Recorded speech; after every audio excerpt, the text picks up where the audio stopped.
How's it going today, guys? In this video I'm going to be showing you how to spray paint your knife and sheath. I'll be doing it in the Multicam pattern, and these are just some of the tools I'm going to be using. You don't need all of them, but this is some of the stuff I'm going to be using to make it look a little better or to be a little bit more durable. I'm going to get into why I'm doing this before I actually get into the process, and then I'll talk about some of the stuff here.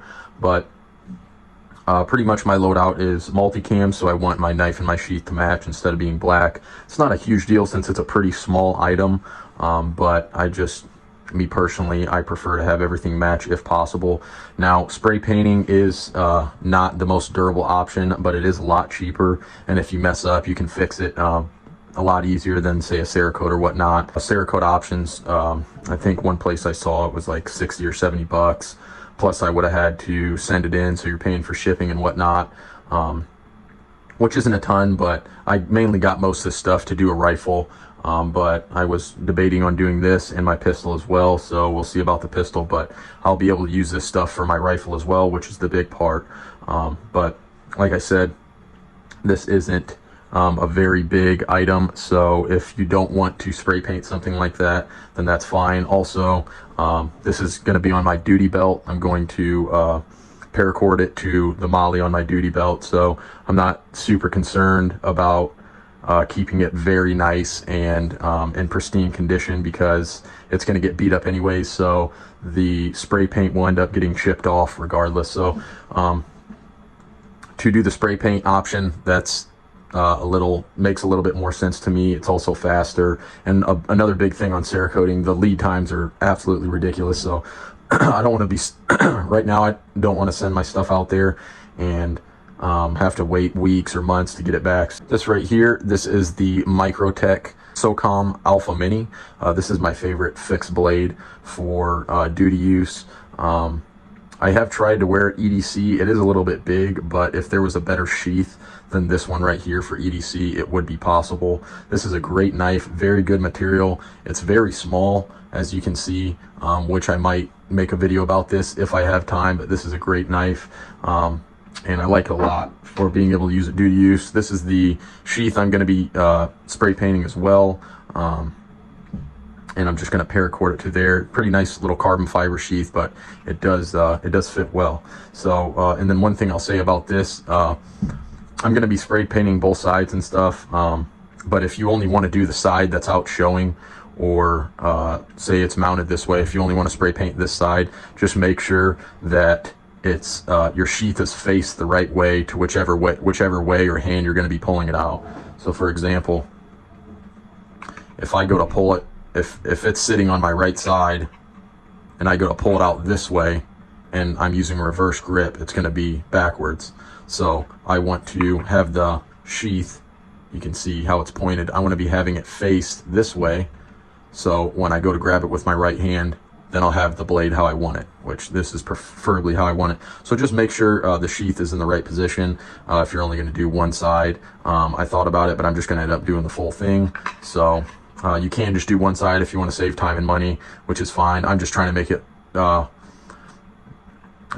blend in with my kit, so it doesn't really matter. But also, this blade is pretty shiny, as you can see right there. It's reflecting off the light, so it is bouncing off a bit. If I had to go this, and let's say I'm trying to be stealthy or something, I don't want that that very shiny blade to be reflecting light. As you can see, I used a little masking tape just to tape off the edge of the blade. That's not that part I don't want painted. So anything you don't want painted, just grab yourself some masking tape right here, which this is just little 1/2 inch masking tape, pretty cheap. Go ahead and tape that up so you can peel that off, and then it won't be painted in that area. This is multicam. If you want to save money, really for the spray paint, all you need is one green, one tannish, and then the brown. These two right here, this is the sand, so it's a little bit lighter. I think this looks a little better, but it seems that people use the khaki a lot more, as you can see right there, camo khaki, camo sand. I think the sand looks a little bit more like tan, which would make a little bit more sense. It's a little bit lighter of a color, so I would I would probably just go with the khaki if you just want to do one.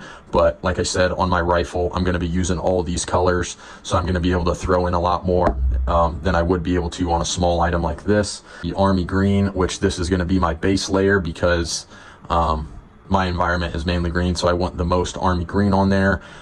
If you want most of it to be in the tan color like a FDE, then you'd want to use the base color for your as your sand or khaki.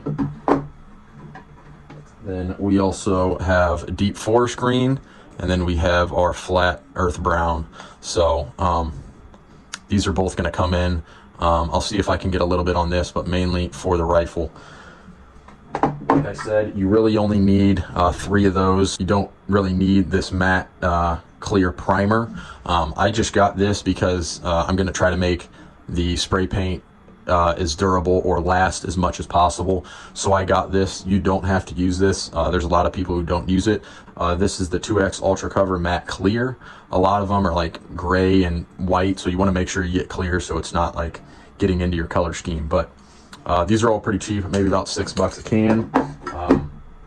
Why I like the Rust-Oleum, there's been better reviews on it. It's a little bit more durable, and you want to make sure that you do get the camouflage 2X, the Ultra Cover, or the Ultra Flat, so it's not shiny. That's a big thing, and that's one of the reasons I went with this, because it's not shiny. There's a no reflective finish on it. So this is all really good camouflage stuff. Rust-Oleum, I thought it was a little better than Krylon, so I went with this stuff instead. And they have all the colors I want as well. So I would personally go with the khaki, army green, and then brown. That's all you really need. I got this small sharp blade to be able to cut just what I want painted on there. So I got that real cheap blade on Amazon you can get. Again, not needed. And then I got this to scrape off some, just whatever's on here, just to sand it down a little bit. These are just 3M sanding pads and some alcohol prep pads just to clean the surface and then let it dry. This is not needed. This isn't needed.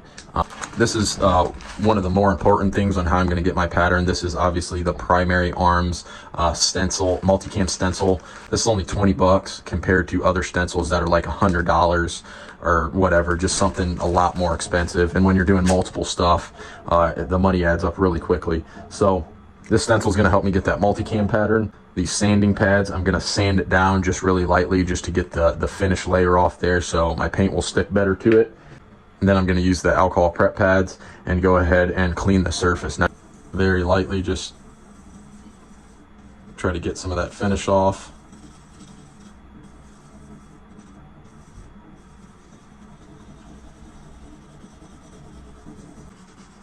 Because I'm going to be spray painting that too.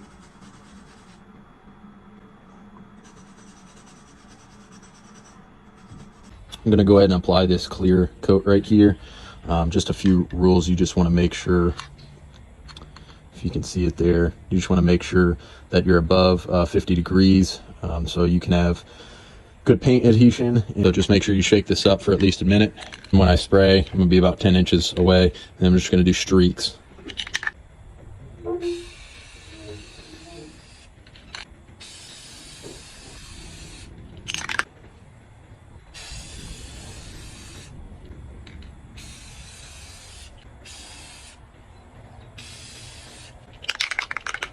That's pretty good for both of those. And then I'm going to let that dry for about an hour. And then I'll come back and flip it to the other side, do the other side. If you can hang this up, then you can do both sides. I don't have somewhere to hang it. And then also, you don't have to necessarily wait an hour, but I'm just going to do that so there's good enough dry time on it.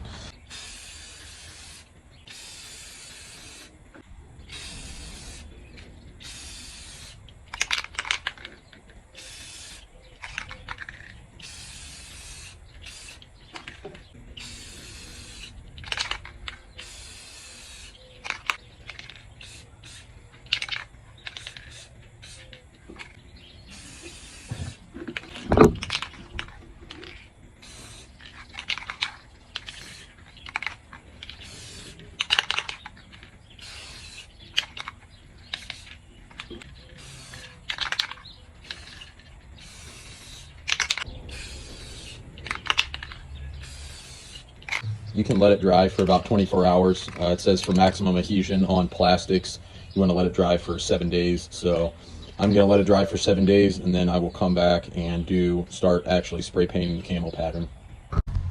Now I'm going to lay my base layer in this army green. I chose the army green for my base layer because that is the color that I want to have the most surface area of.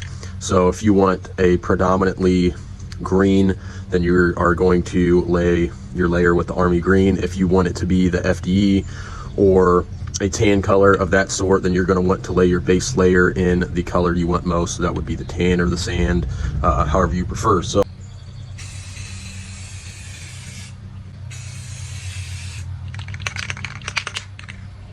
go do the edges while I'm here.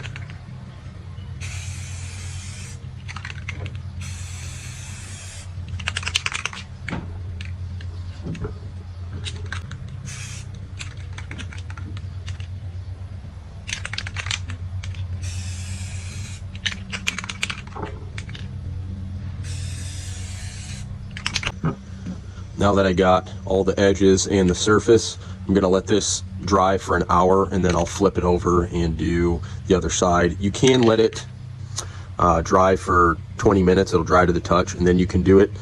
Just kind of depends how much time you have, but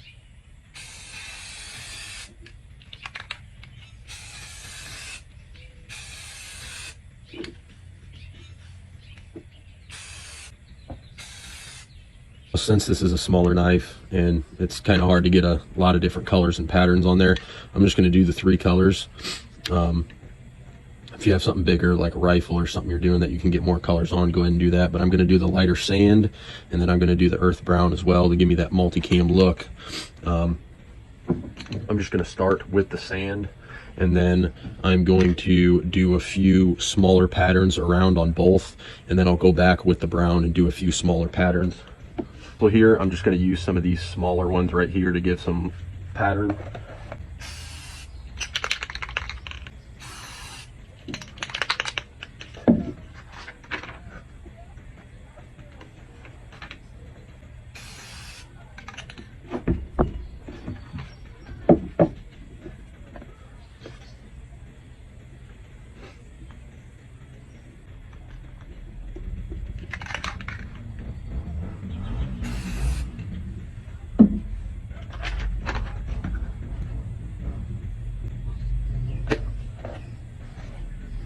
Placing it, trying to make your pattern.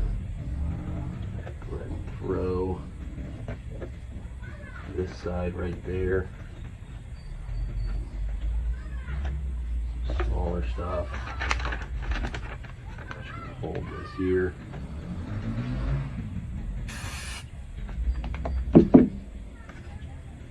Spray that through.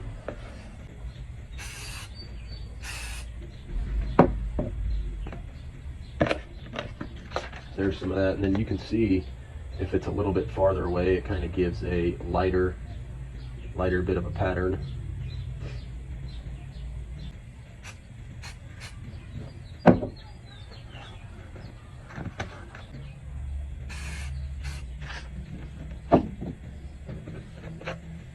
See that brown's going over pretty nice.